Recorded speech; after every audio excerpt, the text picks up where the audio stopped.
Welcome to A Little Bit Radical, a business podcast from Standing on Giants. I'm Rob, your host. Join me as I meet people and organisations who are doing things differently, challenging the status quo and, yes, might just be a little bit radical. What would it take for you to fire your clients? That's what Sophie Lee, my guest today, did in 2017. Sophie runs Electric Peach, a brand experience and storytelling agency. You'll spot several little bit radical markers straight away. They're a B Corp and donate 20% of their profits to charity each year. Her work has included a national lottery-funded podcast on the topic of addiction and a 2-year campaign getting more people from underrepresented groups into green jobs. I'm looking forward to this one today. Sophie, welcome to the podcast. Thank you so much for having me, Rob. So, Sophie, if you are a little bit radical and you're on our podcast, so we know you are, what's in your early life set you up for that? When I was 3, I got kicked out of ballet for being unavailable to instruction. And when I think back on it, it was because I didn't understand why I needed to do the way that had always been done, the way that everybody else was doing it. I wanted to do it my own way. I wanted to express myself in my own way. And I was 3, so I think that's pretty valid for a 3-year-old. And when I think about my entire journey from that point, it's always been that. It's always been a questioning of why are we doing things in this way? That doesn't make sense for everybody. Why are we expected to fit inside the boxes that don't work for everybody? And for me, being radical is really about being yourself in all that you are and standing for other people to be themselves in all that they are. So that really came as a huge part of what made me quite annoying to any teacher that I had. I was always getting my school reports of Sophie's done well, but she is unavailable to instruction. And then when I was doing my A-levels, I actually wrote a letter to the head of sixth form and said that I was going to teach myself A-level English because I was not prepared to be condescended to by my English teacher. And since I wanted to study English at university and I needed to get an A in my A-levels to do so, that it would be on my head if I didn't get that A and I would teach myself because I'm not having this. I'm not being spoken to like this. And I got my A, I went to university and studied English, and much to the chagrin of that English teacher who told me that I would fail if I took that choice. Ouch. There we go. Well, I mean, as the parent of a 3-year-old who is definitely unavailable to instruction, I feel like I'm looking into the future, but I'll be very happy if he ends up like you, Sophie, running his own exciting business. I'm picking up a kind of a healthy, is disrespect the right word, or a healthy skepticism of authority, perhaps? Yeah. I would say it's a healthy skepticism of the status quo. Because when you actually look at the world and the impact of the status quo, it doesn't work for anybody. And I have always questioned that. Why do we do what we do? Why do we keep ourselves so small when every one of us is capable of so much more? And for me, that really is the definition of radical. It's saying this doesn't work and we need to do something about it. And I'm going to be the person to be courageous enough to do something about it. Well, that leads us perfectly on to the next question. So as an adult, do you feel that you've become more or less radical? And what do you think's been behind that? As now in my late 30s, I've definitely become less rebellious. For a long time, I was rebellious for the sake of being rebellious. And a lot of that came from a lack of self-respect and a lack of self-worth, I think, was a big part of that as well. Now I am more considered in my radical behavior, and it's a lot less about I'm going to do what I want and a lot more about other people and social impact and environmental impact and behaving in a way that is radical but shouldn't be radical, because to me it's just about being a decent person. Fascinating. What do you think's been behind that? You mentioned a lack of self-worth. So do you think it's something that as you've become older, you've essentially learnt to value yourself more than you used to? I think the biggest thing for me was going to the very depth of depression and dealing with alcohol and drugs and having quite a serious, at one point, alcohol and drug misuse or disuse disorder.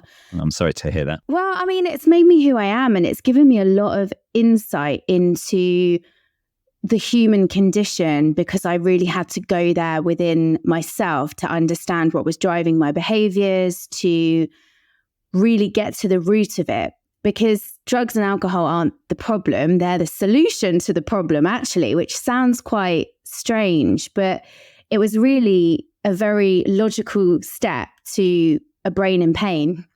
This was taking away my pain, even though it was creating in the long run more pain. So a lot of it has been about having to really strip away those layers and understanding why I'm behaving the way that I'm behaving, which has given me so much more empathy for other people and a real passion for de-stigmatizing conversations that are usually seen as taboo around things like mental health and addiction and recovery.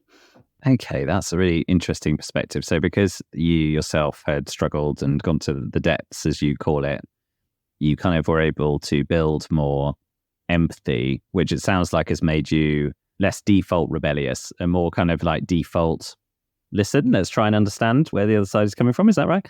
Yeah, I think it's made me more curious and certainly softer. The rebellious part of me was very spiky and very angry.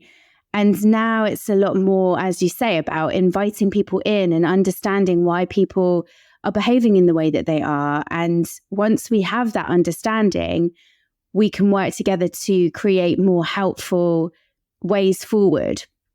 And I feel like the same applies in every sort of context, but particularly in contexts around things, like I say, with alcohol and drugs, there's a lot of stigma. So the response is judgment usually. And then in the face of judgment is more shame. And in the face of more shame is just reinforcing those behavioral patterns.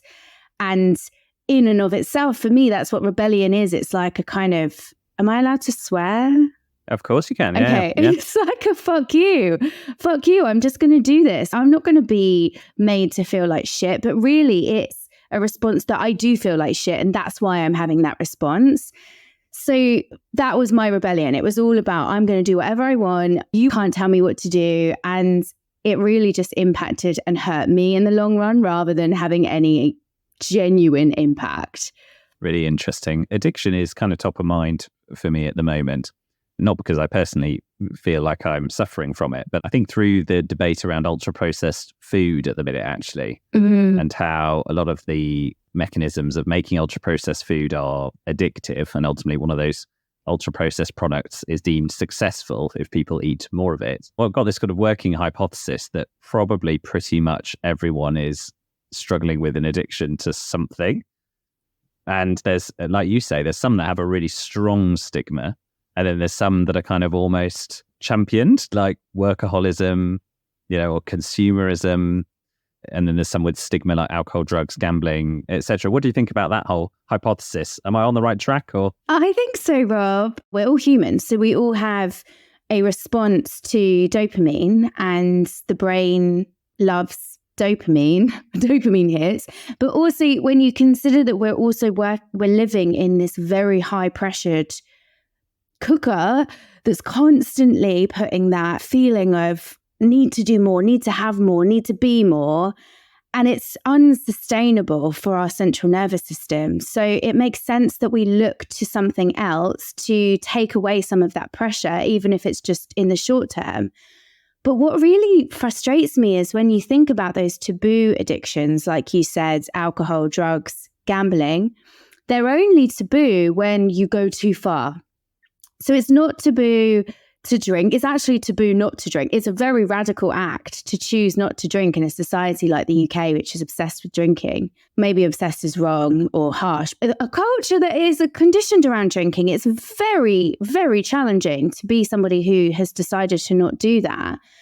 But then at the same time, if you take an addictive substance and it turns you into someone who is addicted to the addictive substance, you're also ostracized. So you've got to stay in this middle ground where you're taking this addictive substance and you're doing it culturally appropriately. But then if it does what it does because it's an addictive substance, then you're cast out. And I always think about that also with drugs as well, because you could be in a pub with a bunch of people who work in the city, and they could be drinking 10 pints, going to the toilet every half an hour to do a line of cocaine. And that's fine. That's socially, I mean, it's a little bit taboo, but it is genuinely quite fine. People do it all the time and don't even hide it, especially in our kind of industry, the creative industries, the people who work in finance, the very high pressured industries. Then you've got someone on the bench just down the road who's taking crack cocaine, the same substance, just a different format, who's drinking, say, whiskey out of a bag. And they are seen as scum of the earth. But both sets of people are taking the exact same chemical compounds, but one's fine and one's a total piece of shit. It doesn't make any sense. Yeah. We'll definitely be hitting the explicit content button, which is great. We don't. I always end up going down that road. It's good. I think you're bang on, and that cognitive dissonance is fascinating, isn't it? And ultimately, it's to do with the social construction around status. And it's like you're allowed, if you elevated yourself to a certain status, then you're kind of let off the hook. Exactly. These things to an extent, and that's the case with a lot of deviants, I think, isn't it? Not just alcohol. What advice would you give to someone who is either in a business and suffering with addiction themselves, or perhaps mostly to their colleagues? So if you suspect or know that one of your colleagues is suffering with addiction and you can see it having a negative effect, what's the best thing to do in that situation? Create an environment where people feel safe enough to be honest. And that's really tough, because a lot of the time we are in denial about what is going on for us, and it wouldn't be appropriate to impose yourself in somebody else's experience and journey of what they're going through while they're going through it. But I think the key thing is really to make sure that people know that you see them, that you're there for them, and really, really feel like it's not a judgment and that they're not going to be in any danger of losing their job or losing their reputation or whatever fears might be coming up. But I do think it's usually quite obvious when somebody is struggling. It might be the person who goes too far every time you have a office drinks, which was always me. It might be the person who's constantly surrounded by crisps and 5 different drinks in the morning, which was always me. It might be the person who seems to be doing well on the outside, but when you actually have a conversation with them, you know that there's really something going on inside. And as a manager, it's appropriate when you have those meetings to say, are you okay? I've noticed a shift in your energy. I've noticed a shift in your patterns, and I really care about you. And as your manager, I'm here for you. Equally, I think really being inclusive about how you celebrate as a business. So not always making Fridays be about beer, not always making Christmas parties be about the pub, or any celebration being about drinking loads. And that's not to say you can't have alcohol. Of course you can. It's just making sure that there are lots of other options that aren't around alcohol. And when they are, that there's lots of options for alcohol-free alternatives. And having a zero policy on any kind of alcohol-based pressure. I heard a story when I was in early stages, when I first stopped drinking, of a woman who went out with her work colleagues, and she was also very early stage, and she actively brought with her, she'd called the pub earlier that day, checked that it was okay to bring her own alcohol-free gin because she wanted to still feel like she could hang out, and brought it with her. And she went to the toilet, and her work colleagues swapped the gin for alcohol and thought it was hilarious. And this is a woman who had taken an awful lot to get to the point where she could even go for 2 weeks without having a drink. it's not a joke. It's an illness that kills people all the time.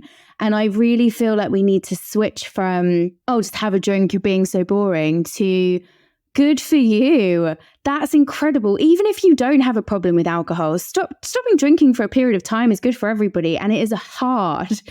No matter who you are, it's hard because of our society. So just celebrating people's wins when they have a time away and doing everything you can to create an environment where that's easy as possible for them is really important. Thank you for sharing that, Sophie. I think it's really helpful and very clear. I think listening to what you say, I think I can, certainly in my own experience and anecdotally, it does feel like it's becoming more acceptable to not drink. Definitely. There's still a way to go, right? Yeah, it is. And it's becoming like a movement. It's becoming a radical movement where it's actually really cool. I feel like I have had times over the time that I've in the last 7 years where I have gone back to drinking again, not like I used to, just casually. And I've always missed being that superhuman cool person who doesn't need to drink when they go out. And that's what's ultimately more than an issue anymore. It's I miss that identity that's made me go back to not drinking again. And more I see that happening of people going, I don't feel like I have a problem anymore. And if I wanted to, I could. I just don't want to. And that's a very empowering feeling. I love that. Yeah. So I think you're describing something that really resonates with me with my veganism, which is what my friends call the moral high ground, or the moral high horse. But it links back to what you're saying about creating communications that empower people to make positive changes, which is that you feel good making that change and it gives you a certain status. And, if we're all wanting status ultimately and monitoring our status in relation to everyone and everything around us, that's good. If you can make it a status giving thing, then people to feel good about it, then that's how you break through. Yeah, exactly that. And the more that we can feel that reinforcement, because we all have an ego. I'm sure my whole moral high ground of business is driven by ego. I think that's an important thing to say. And the more that we can have that positive reinforcement and don't have the opposite, which is feeling like we're an outcast, feeling like we don't belong anymore, like we don't have an identity anymore, the easier it is for us to make those changes. And we may ultimately, we make those changes because they work better for our lives, not because we think everybody else is wrong for not making those choices. I'm sure you don't care that your friends aren't vegan. They just care and think. No, I don't.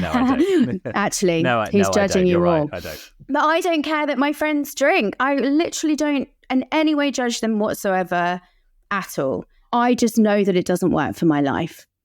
And that's just my life. Fantastic. Let's get on to your work now, which is great because it sounds like, your whole life experience has informed your work. Tell us about how you came to found Electric Peach and especially the story of firing your clients. We all want to hear that. So in 2017, I went through a really traumatic breakup from somebody who was not a good person at all. And I'd been in that situation for a really long time. And in that process, I also had become an abuser of myself. So it was the beginning of 2017 and I'd lost my flat that I owned. And I say lost is dramatic. I was forced to sell it and lost a lot of money in the process of it. It was a totally head messed up time and was using more and more alcohol and drugs to escape from that. At the same time, to the outside world, it looked like I was top of my game. I was running a department for a creative agency, really, really heavily masking addiction problems, ADHD challenges, the fact that inside I was just totally screaming constantly. And it all came to a moment of, it was literally like looking down at a crossroads and going, you've got a choice. You either continue this way, miserable and feeling totally broken and hating yourself and hating your life, or you make a change. And at that same time, I met my then business partner, Alice, and she had a similar, not with substance use, but just a similar kind of massive break in her life. And we both connected on the fact that we thought the marketing world was very shysty.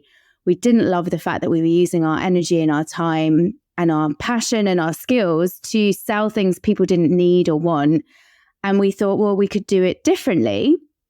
So we decided to set up what was then called the Joyful Web, which was on a mission to change the way the world views marketing, to make marketing about taking important messages to people who need to hear them, to grow businesses who are doing good in the world, who have a social and environmental impact as their core driving force. And it wasn't before B Corp, but it was before anyone really knew about B Corp. It was before purpose became this buzzword that doesn't mean anything anymore. And it was quite radical what we were trying to do. And we were really the only ones in our community who were really talking about this. So we felt like we were onto something. The only problem is that you can escape your shitty life, but you can't escape your shitty self. So I took myself with me and was recreating exactly the same problems because I hadn't done the work. I hadn't sat with myself and really dealt with what was causing these issues. So I caused quite a lot of problems in the early stages of our business with my still substance use issues. And we, in a fit of panic, because we didn't know what we were doing, we just said yes to everything that came. And it got to Christmas 2017. And we realized that we had just recreated the same agency prison with clients that weren't aligned to us. Our behavior, my behavior particularly, was destructive.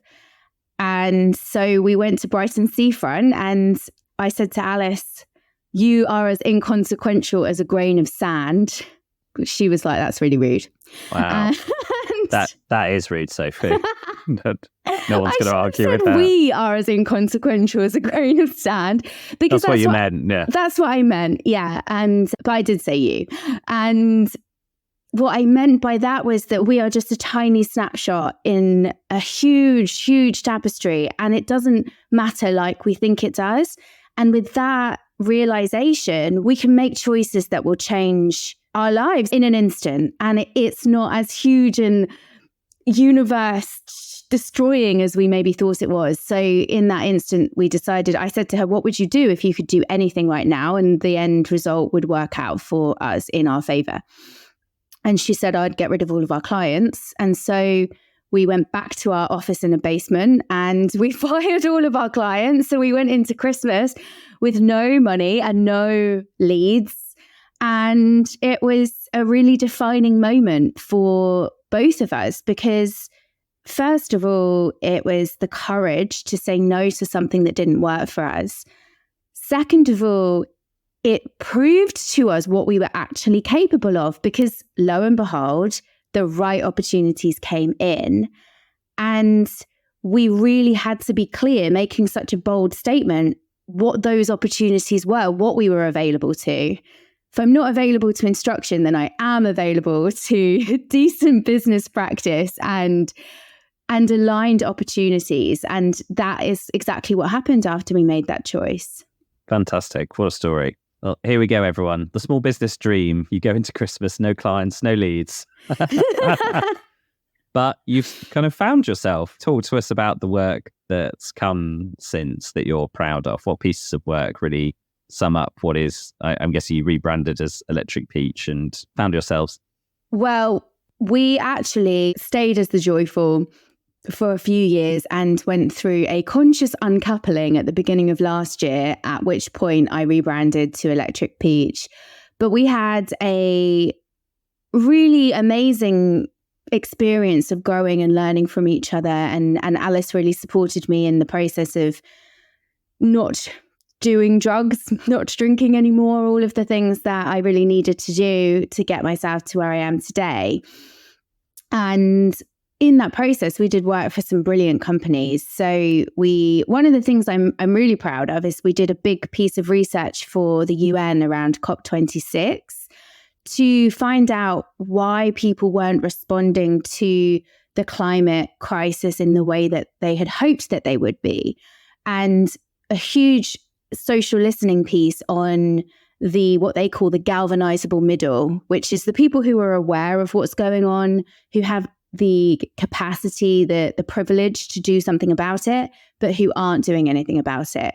And why? And what messages could we be communicating instead that could galvanize them to action? They didn't really listen to our advice, as you can probably tell. What was the advice? How do you connect with that? I love the term galvanized middle. I think we all know the exact kind of people that you're talking about. Perhaps even in ourselves, recognize those people, frankly. Absolutely. What does get through? So it's about changing the narrative from this doom and gloom existential crisis. You're to blame. You've got to be the one to solve the problem. Because actually, when humans feel like something is a problem that has a resolution outside of themselves, i.e., they don't believe that there's a solution, we become in a state of freeze. It really triggers our central nervous system.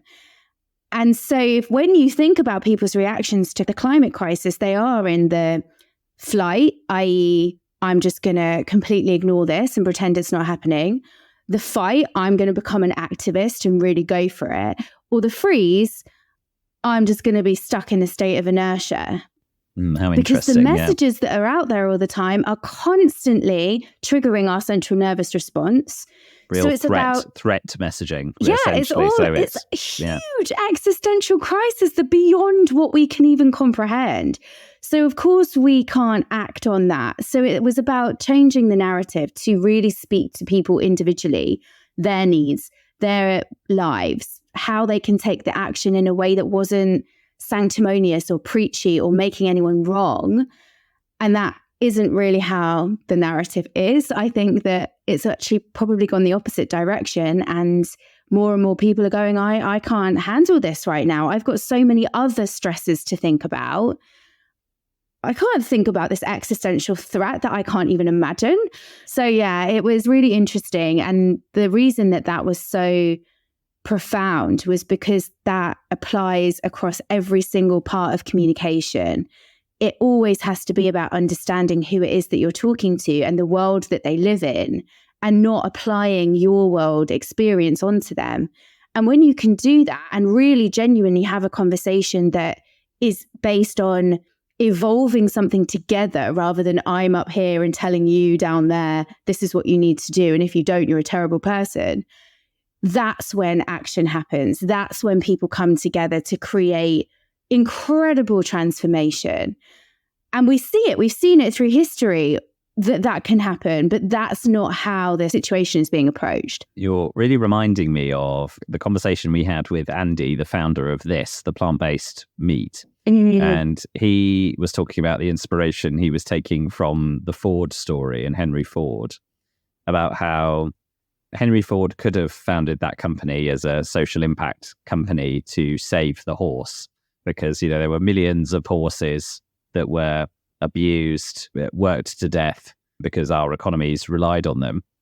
And he could have said, I'm going to save the horse with this thing called the motor car. But obviously he wasn't interested in that at all. He was interested in the car and in the internal combustion engine. But in so doing, he saved the horse. Yeah, I remember Andy saying to me that he probably has single-handedly saved more animals than any human in history, and he didn't care about that at all. You know? Yeah. And the reason that he has been successful is probably because he didn't lean on that. You need to be vegan. You need to stop eating meat. You're a really terrible narrative, because that doesn't work. People don't respond to that. Yeah, great. So this brings us, I think, to B Corp. So you're a B Corp. And obviously as B Corps, we are, I think, generally trying to fit into this segment that you've identified, where we're trying to be quite aspirational, desirable companies that people want to buy from, want to work with. So tell us a bit about what being a B Corp means to you in your assessment of how B Corp businesses fit into what you're talking about in terms of making a change. It matters to me to be a business with a social and sustainable impact focus. And it matters to me to prioritize people above all else. I think B Corp has a really great ethos and intention.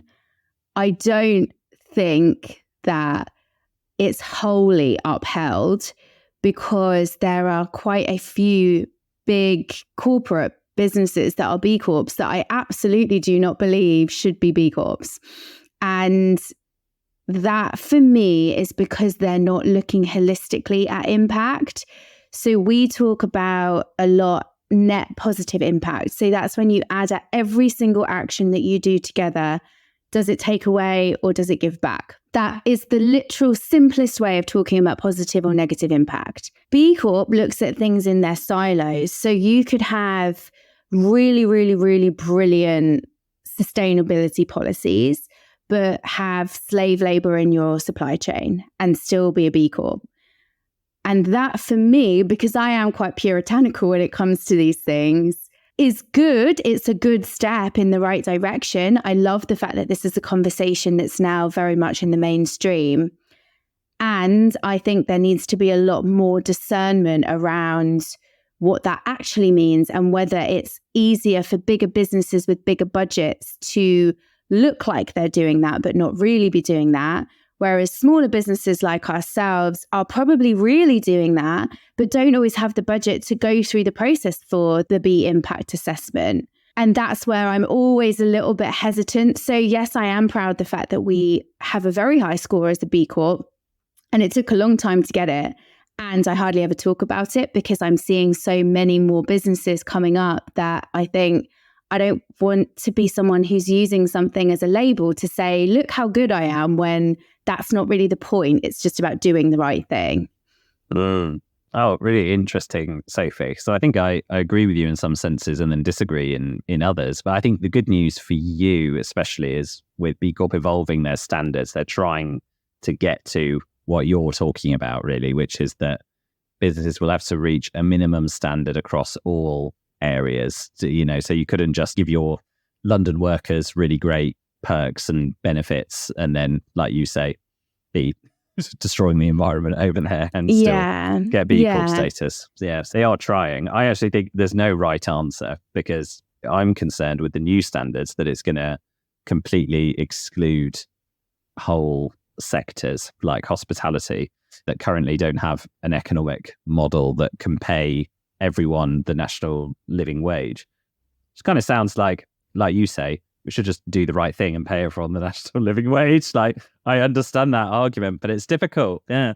Oh, it's hard though, isn't it? Because when you look at things from an economic perspective, a socioeconomic perspective, that then means that you have to put your prices up, which then means the people who are already struggling to buy things.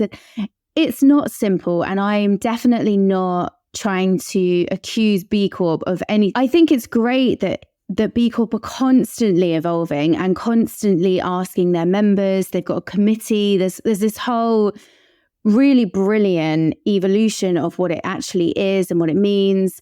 And I agree with you that it could be a lot harder for small businesses also to get the status. And that, I think, is a really important part of it. It's just complicated, isn't it? And anyone who's a B Corp specialist is probably going to listen to this and be like, you don't know what you're talking about. And they would be right. I'm not a specialist in B Corp. So I think this is just my perspective. And it is, and I am absolutely saying I am puritanical about these things. I feel like as long as there can be an MLM who's a B Corp, I probably won't feel as proud of being a B Corp, because to me, an MLM in and of itself, in its business structure, is unethical marketing. That's just my perspective, though. It doesn't mean that it's right. It's just we all have to have our values. And I feel very passionately about that to make that point, because I'm not trying to say that I know better. I'm just trying to say that I am someone who has quite strong values, and that has guided me in the choices that I make. And being part of the B Corp community is a lovely, lovely thing. It's so wonderful to be around people who, on the whole, in this country particularly, really care about using their business for good. And going to one of their events is one of the most uplifting and reaffirming experiences. Plus, they're really good at giving lots of really brilliant alcohol-free options, which I really appreciate. Yes, absolutely. Plenty of delicious alcohol-free B Corps out there. some of my personal favorites, Dash water, carbonated water that uses wonky fruits to flavour their water, which is great. Plenty of alcohol-free beers. I've got some Days Pale Ale in my fridge at the moment, the alcohol-free beer. Yeah, I think Lucky Saint is a B Corp as well, aren't they? I really like delicious. Lucky Saint, yeah. Yeah, absolutely. It's great, Sophie, and I think there's no point in... You started this very conversation talking about learning to be your authentic self and bring your whole self. And I think here's a great example of that. And people are going to disagree with you and agree with you. I've always find quite morally stubborn or puritanical people, as you might say. I find that a very, very admirable quality, personally. I'm such a Libra and I'm so balanced and I just intensely see both sides. And it's like my curse that I sort of have to see both sides, I love that though, Rob. I think that's really, really important. And generally, I do think everything exists in the grey. However, for me, when it comes to business, that is where I am a lot more black and white. And I'm starting to get a little bit less like that because it is actually very hard to grow a business if you're black and white because you have to say no to quite a lot. Blooming hard, isn't it? Yeah, exactly. Let's move on to the last section, which is a little bit radical world. So what's a little bit of a radical change for the world? We've talked about a few actually already in the conversation, but what's a little bit radical change for the world that you'd like the listeners to get behind today? Everything we've spoken about can really be wrapped up in my one wish for the world, which is that we would just allow ourselves to shine fully as we really are and allow others to do the same. And the biggest challenge that I see that we all face is this othering, this divisive way that we go about life in every context. And so much of it is because we're not happy with ourselves. So we project that onto other people and we feel better. We do when we're being horrible to somebody else, even if that's just on a comment on social media. We judge, we all do it. It's totally normal and natural.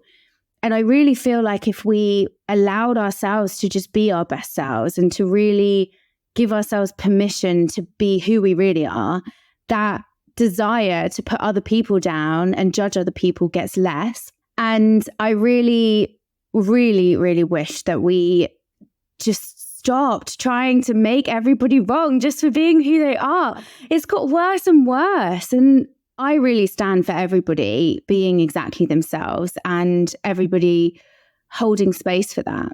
Fantastic. And I know that if you're a business leader listening to this and you feel that you need some help bringing your authentic self to life, I know that's one of the things that you help a lot of your clients with, right, Sophie, through coaching and consultancy. I do. And actually, someone recently asked me in a training program I did, how can I make sure that I'm being an appropriate version of myself? And I just said, there is no inappropriate way to be yourself. And if I was to leave one last message, that would be it. There is no inappropriate way to be you. And nobody belongs here more than you do. Fantastic. What a note to end on. So, Sophie, our final question, always the same.